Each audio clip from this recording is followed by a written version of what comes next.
যে ইন্ডিয়ার ফরেন পলিসির গত 50 বছরের সবথেকে বড় ডিজাস্টার হয়েছে এই জুলাই বিপ্লবে শেখ হাসিনার পতন।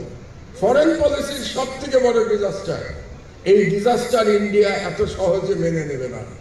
এই জন্য আমাদেরকে সতর্ক থাকতে হবে, এই জন্য আমাদেরকে ঐক্যবদ্ধ থাকতে হবে। এবং তারা যে মেনে নেবে না তার আমরা কাজকর্ম বাংলাদেশে প্রতিদিন দেখতে পাচ্ছি, একদিন না প্রতিদিন দেখতে পাচ্ছি। সেই জন্য আপনারা বাংলাদেশের স্বাধীনতা রক্ষার্থে ঐক্যবদ্ধ থাকবেন এবং আপনারা মনে রাখবেন ফ্যাসিবাদের পতন হয়েছে, কিন্তু ইন্ডিয়ান হেজেমনির যে দালালরা বাংলাদেশে আছে তাদেরকে আমরা এখনো পুরোপুরি উৎখাত করতে পারি নাই।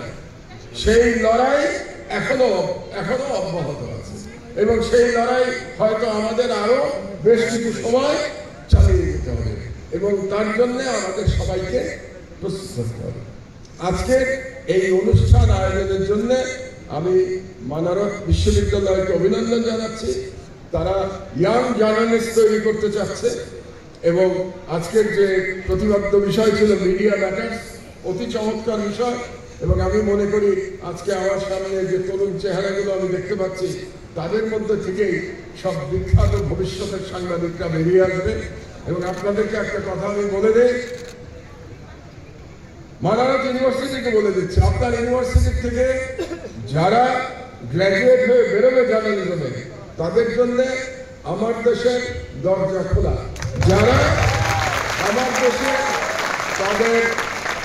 দেশে তাদের ভবিষ্যৎ গড়তে চান সাহসী সাংবাদিক হিসেবে এবং দেশপ্রেমিক সাংবাদিক হিসেবে, যারা আমার সাথে মিলে লড়াই করতে চান ভারতীয় আধিপত্যবাদের বিরুদ্ধে, তাদের জন্য আমার দেশ সর্বদা খোলা থাকবে ইনশাআল্লাহ। আপনাদের আজকে আমাকে এই সুযোগ দেওয়ার জন্য আমি ধন্যবাদ।